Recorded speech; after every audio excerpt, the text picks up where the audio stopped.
An Exxon Valdez-sized spill in BC could cost as much as $23 billion, leaving taxpayers on the hook and devastating local communities. It's the latest salvo by coastal First Nations against proposed oil pipelines coming to BC's coast. This one suggesting taxpayers and not oil companies would be primarily responsible for cleaning up any major tanker spill. The minister has said that Canada wouldn't have to pay that the industry would do that.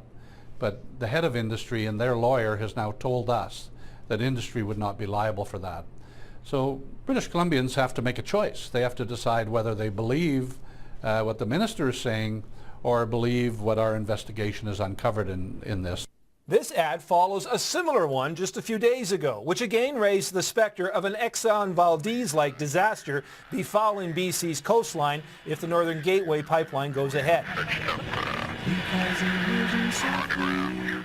Sterritt says the ad campaign's aim is pretty straightforward, and he argues he's up against much better funded pro-pipeline advocates. We're getting good response. Obviously, we'd like to have it out there more. So the big weakness in our campaign is our ability to get it out to more people. We're going to continue to have that weakness because we don't have all the money in the world to do this. But BC's Environment Minister reiterated her government's position today that it won't back any pipeline project that doesn't have proper world standard oil spill prevention and cleanup capabilities. In British Columbia, we operate on a polluter-pay model.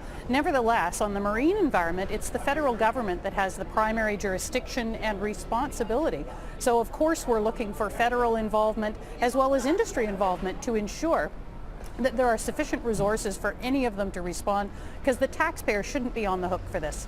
The final decision on whether Enbridge's pipeline gets the go-ahead will likely come next year. In the meantime, expect this ad campaign on both sides to continue to heat up. Keith Baldry, Global News.